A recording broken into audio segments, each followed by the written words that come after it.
Hello and welcome back to Chris's Movie Reviews, and more importantly, may the 4th be with you.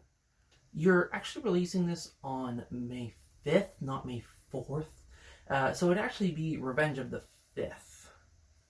Just... Anyway, so today, I watched Rogue One. Now, Rogue One, when it first came out, I was a bit afraid of it, just because it was Star Wars. You never really knew what they were going to do. It was kind of the first of its kind. But they really did a great job with it. To start off with, we really get to see the war. In the episodic movies, we hear of the war, and obviously we see between the key players, but we don't really see that nitty-gritty. We kind of get like an aerial view of it, but in this movie especially, we get to see very much on the ground. And I think Disney's doing much more with that, with like The Mandalorian, with the Clone Wars, which, by the way, I just started watching the week that I was off. Yeah, Clone Wars came out a while ago. Like, a while ago. And it's taking you this much time to watch it? Yes, I know, okay? But they really are just showing the innards of what's actually happening. So, another part of that is the beauty of this film. And I'm not talking about how the visual effects are better, because they are. It's been 40 some odd, maybe even 50 years almost, since A New Hope, and obviously our technology has gotten better. But there are so many beautiful shots. I think the Star Destroyer being crushed together, the first firing on Jeddah, just the picture of the Star Destroyer above Jeddah. There are so many scenes in this movie that would make fantastic wallpapers. And I think it's just beautiful, beautiful, beautiful. Another thing with beauty is the revelation of the Death Star by way of the Star Destroyer coming out of its shadow, and then we see it. Man, I remember seeing that in IMAX, and it's just beautiful. Beautiful. Another thing that I really like about this movie is literally it goes up to right before episode 4, A New Hope. And I really like it because there's about 30 years in between the end of episode 3, Revenge of the Sith, and the beginning of episode 4, A New Hope. There's about 30 years in there that really has not been explored. And now, mind you, this only took place over a few days, a week at most. Alright, we did see young Krennic and young Jin, but even then, I think they said it was only about 15 years ago. So even then, that leaves half the time left. But this starts to kind of inch into it, and I really hope that Disney kind of begins doing this more. Very controversial subject was the CGI that was used for both Tarkin and young Leia. They did a very short scene and a very meaningful scene with Leia, and I really liked that. It was kind of a, hey, this happened, and it really fit in. With Tarkin,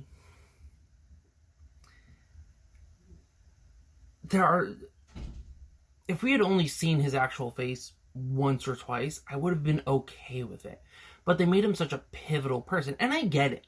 Like, I get it. Episode 4, he is, like, the one in charge. And you obviously can't not have that. But I think you can create a much more menacing person by having them facing away. So anyway, what they did with Tarkin was not that great. Leia, I was fine with.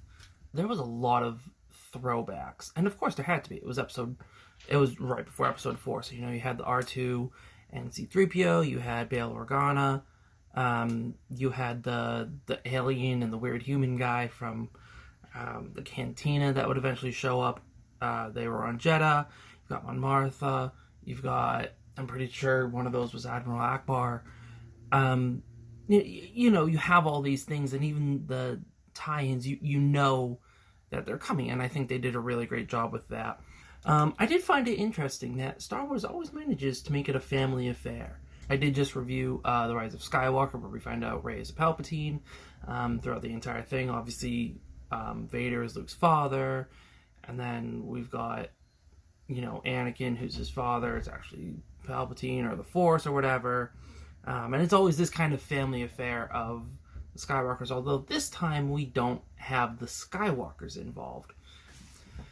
Darth Vader in this, oh goddamn, just the hallway scene alone right at the very end, oh my god, and then the scene on Mustafar, and we actually see him out of his suit, and they did it right. They did not make Darth Vader the main villain, and I think that's one of the things that makes this stand out. In all the Star Wars episodes being 1 through 9, this being a standalone story, we get, it's the Rebels versus the Empire. We get that. But at heart, it's more so, it's Luke versus Vader. It's Rey versus Kylo. It's Anakin versus Obi-Wan. In this, it really does feel like the Rebels versus the Empire, because Vader is one person. Vader is, one person. Yes, he can destroy a whole bunch, but he's one person. And the way that they did it in here, where he's kind of not an afterthought, but it's just the right amount. And of course, they portray him as a badass, because Vader is a badass. And then one final thing that I want to talk about before I give it the rating is, that people have to die. In terms of watching episode 4, you don't see many of these characters. Yes, you see some of the characters, but you don't see all of them. We've never heard of Jin. We've never heard of Cassian Andor. We've never heard of K2SO. We've never heard of anybody, really, in that core team of Rogue One. And so we kind of go in saying they're either going to completely retract all of episode 4, which would be terrifying, or they're all going to die. And yet you still have to do this in a way that makes it seem like they're not going to die. And they just did a very good job with that. So it is now time to give Rogue One, a Star Wars story, a rating. I think it is, as I said, a beautiful film.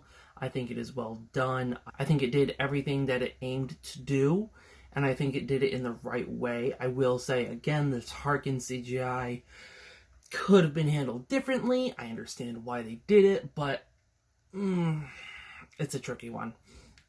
So I'm going to give Rogue One, a Star Wars story, 4 stars. I think it's a really great story.